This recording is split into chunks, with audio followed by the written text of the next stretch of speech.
Bom dia, queridos alunos. Estamos, então, mais uma vez aqui reunidos para falar agora sobre a colonização do Brasil. Tá? Nós já descobrimos o Brasil, também. Já falamos sobre as populações originais do Brasil, os nossos índios, como eles chegaram, o que eles desenvolveram aqui, os principais grupos. E hoje a gente vai falar o que os portugueses acabaram fazendo, então, no Brasil, nos primeiros anos, tá, de existência do nosso país. Tá bom? Então, vamos lá. Então, os nossos objetivos é justamente falar sobre isso. Vou me posicionar aqui melhor, né, no sentido de não atrapalhar a exposição. Então, a gente vai falar um pouco sobre o chamado período pré-colonial, tá? Que é o nosso objetivo aqui da aula. E vamos, então, analisar que esse período das expedições que vieram para cá iniciaram, então, né, alguma atividade, não propriamente a colonização ainda, tá bem? Posteriormente, vai falar sobre a colonização, né, os primeiros passos da colonização do Brasil, tá bom? Ok, então vamos lá.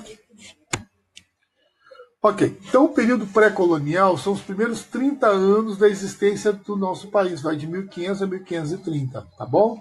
Por que a gente chama esse período de pré-colonial? Porque na prática não houve exatamente uma colonização. Cabral descobre o Brasil, mas durante os 30 primeiros anos não há uma colonização efetiva, tá? Entendendo colonização como ocupação territorial. Então, o que houve durante esses 30 primeiros anos? Houve expedições que vieram para cá, fizeram reconhecimento do território, fizeram o que a gente pode chamar de exploração do território, que iniciaram, então, rapidamente, né, algumas atividades econômicas, especialmente a extração da madeira do pau-brasil. Qual a razão que esses primeiros 30 anos o Brasil não foi colonizado?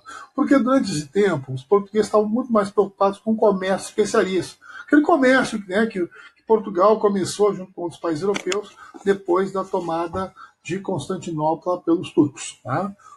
Portugal foi o primeiro país a atingir as Índias com a expedição de Vasco da Gama, depois houve a expedição de Cabral. Então, né, durante esses 30 primeiros anos, as expedições orientais estavam muito mais vantajosas. Tá bom? Aí depois existiram razões para que Portugal mudasse, então, a perspectiva e passasse a encarar o Brasil como uma área importante para ocupar, para utilizar. Tá bom? Então, durante esses 30 primeiros anos, nessa existência do comércio oriental, né, vieram para cá chamadas primeiras expedições.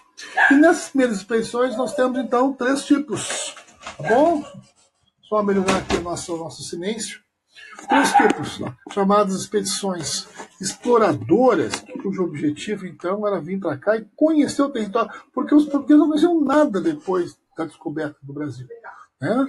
O máximo foi um pouco a questão das terras ali, né, das áreas próximas aonde houve a expedição de Pedro Álvares Cabral. Então tinha que, né, percorrer a costa toda, mapear essa costa, desenhar, colocar em mapas, né?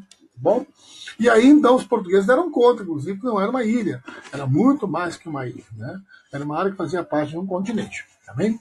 Então as primeiras expedições eram chamadas exploradoras, né? Foram 2 expedições as mais importantes, a de Gaspar Lema, a de Gonçalo Coelho.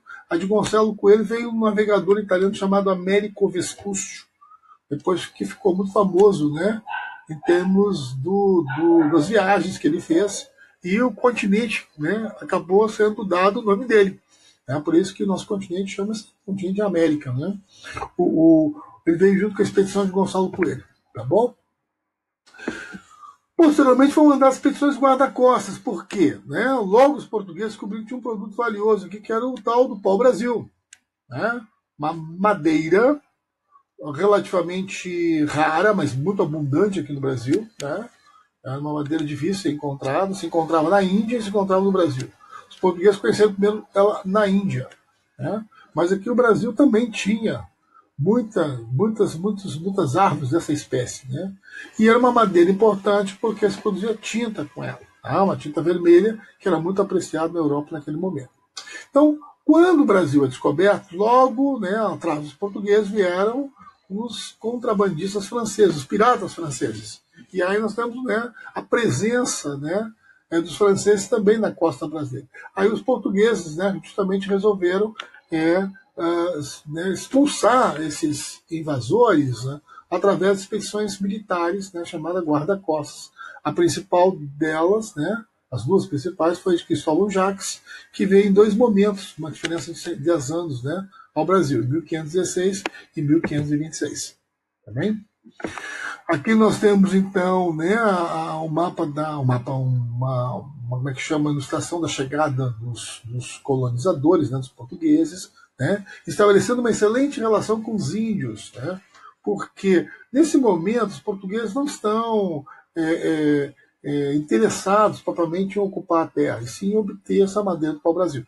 Então o processo de troca foi muito estimulado, né, e nós vamos chamar isso de escambo. Correto? Escambo, então, era a troca que os portugueses faziam, trazendo uma grande quantidade de quinquilharias, de objetos de valor relativamente pequeno, panelas, espelhos, tesouras, facas, machados, facões, tá? E trocavam com os índios pela obtenção da madeira, né? Graças a essa atividade, nós vamos ter aqui a produção do pau-brasil, né? Ela se tornou muito importante nessa época, tá bom? Correto? Bom, mas aí veio a situação, né, do insucesso do comércio oriental, tá bom? Essa situação do comércio oriental, dessa decadência do comércio oriental, nós vamos deixar então para a nossa próxima gravação, tá bom? Então é só aguardar um momento, nós vamos já iniciar a nossa próxima gravação.